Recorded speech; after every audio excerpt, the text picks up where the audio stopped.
Good morning बेटा। आज हम हिंदी व्याकरण का पाठ पढ़ेंगे विराम चिन्ह। ठीक है, विराम चिन्ह किसे कहते हैं हम? विराम चिन्ह किसी भी भाषा को बोलते, पढ़ते या लिखते समय भाव को स्पष्ट करने के लिए वाक्यों के बीच में थोड़ा रुकना होता है। इस रुकावट का संकेत देने वाले चिन्हों को हम क्या कहते हैं? विराम चिन्ह कहते हैं। जब हम कोई बात बोलते हैं, जब हम कोई बात लिखते हैं, पढ़ते हैं, उस समय हमको थोड़ा रुकना होता है और ये बात कैसे स्पष्ट हो कि हम कहाँ रुके हैं, क्यों रुके हैं, उस स्पष्ट करने के लिए, उस बात को स्पष्ट करने के लिए हम चिन्हों का प्रयोग करते हैं जिन्हें विराम चिन्ह कहा जाता है ना। इसको आप इस तरह भी बोल सकते हैं, भाषा में व्यवस्था और स्पष्टता लाने के लिए विराम चिन्हों का प्रयोग किया जाता है।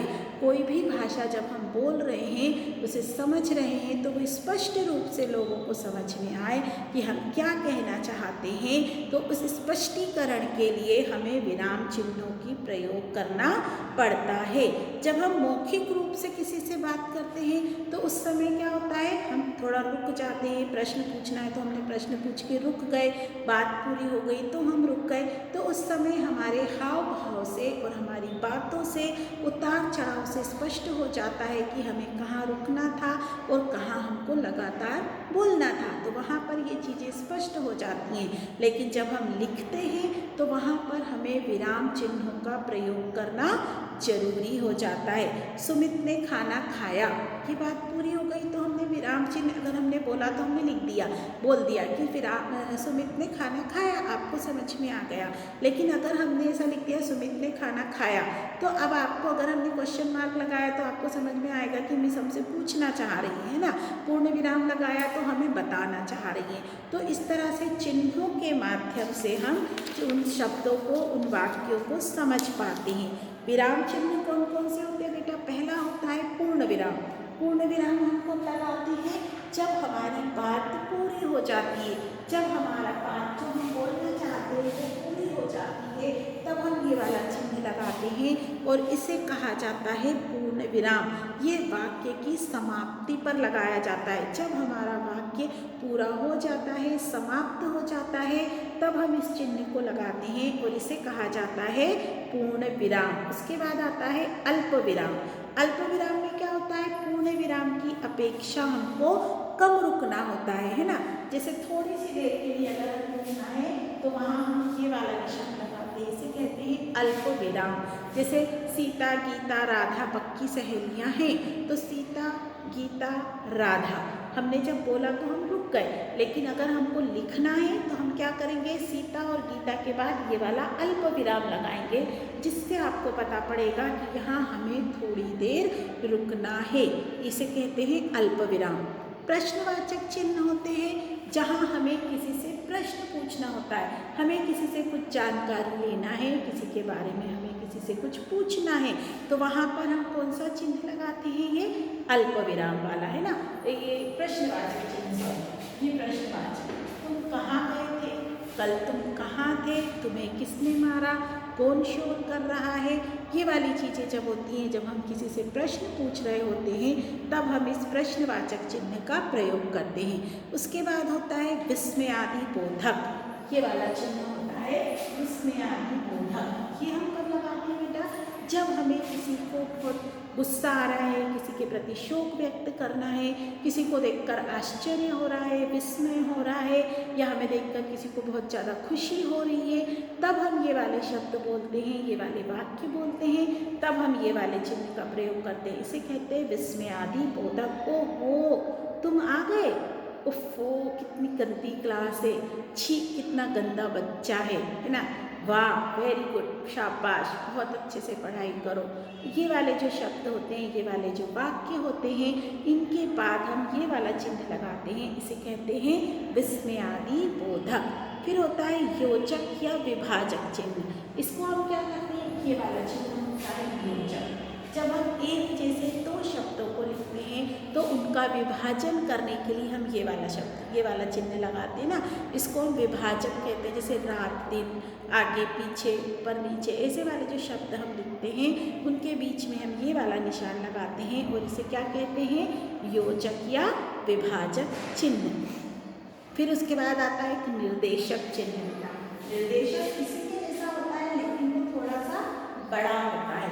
निर्देशक चिन्ह क्यों लगाते हैं, जब हम किसी बात को कहने का निर्देश देते हैं, किसी के द्वारा कही हुई बात का वहाँ निर्देश दिया जाता है तुलना करने के लिए, या निर्देशक चिन्ह संवाद के बाद होता है। अधिकतर जब हम संवाद लेखन लिखते हैं तो वहाँ पर हम किसी का नाम लिख देते, फिर हम निर्देशक चिन्ह लगा के बात लिख देते, तो समझ में आता है कि ये निर्देशक चिन्ह लगा है तो यहाँ पर ये जिस व्यक्ति का नाम लिखा है और ये जो बात है ये बात इसी व्यक्ति ने कही है, तो वहाँ पर हम निर्देशक चिन्ह का प्रयोग करते हैं।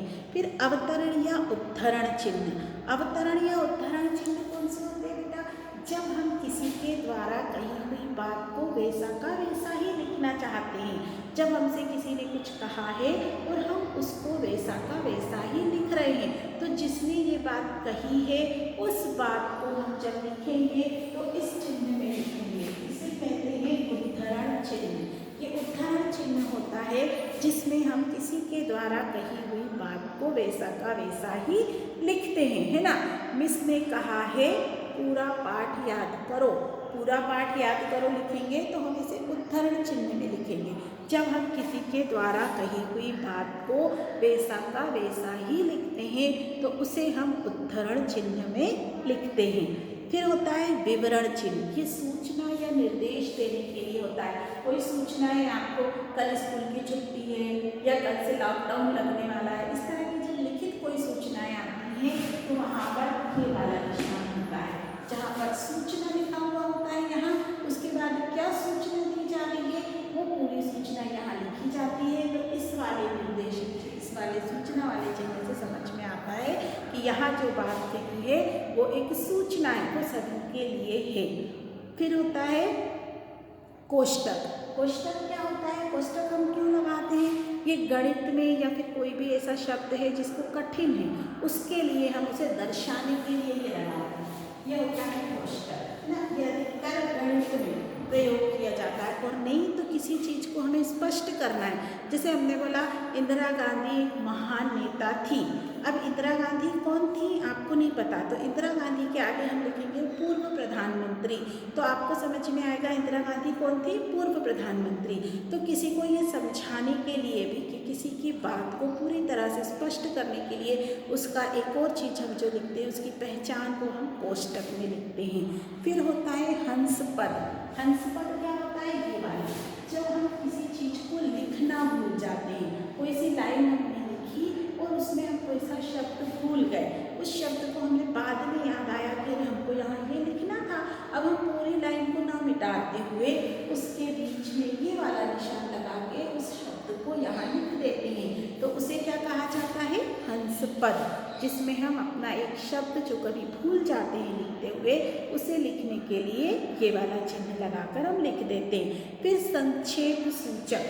संक्षेप सूचक क्या होता है, ये वाला, किसी का भी शॉर्ट फॉर्म लिखने के लिए, जैसे डॉक्टर का अगर हमको पूरा नहीं लिखना है तो हम कैसे लिखते हैं, डॉक्टर, है ना, और ये बिंदी लगा दी, तो इसका मतलब जाता है ये संक्षेप में है, ये बिंदी लगी है मतलब इसका पूरा नाम अलग है, ये उसका संक्षिप्तीकरण हमने किया है, संक्षेप में लिखा है, तो वो वाला हो जाता है संक्षेप सूचक चिन्ह। तो कितने चिन्ह हो गए हमारे, पूर्ण विराम, अल्प विराम, प्रश्नवाचक, विस्मयादिबोधक, योजक या विभाजक, अवतरण, विवरण, कोष्टक, हंसपद और संक्षेप सूचक। तो ये वाले जो चिन्ह हैं ये सब अलग अलग हम प्रयोग करते हैं और इनका प्रयोग लिखित भाषा में बहुत जरूरी होता है। यदि हमने लिखते समय अपने जो भी कुछ हम लिख रहे हैं, निबंध लिख रहे हैं, कहानी लिख रहे हैं, प्रश्न उत्तर लिख रहे हैं, जो भी चीज़ हम लिख रहे हैं, अगर हमने उसके बीच में चिन्हों का प्रयोग नहीं किया,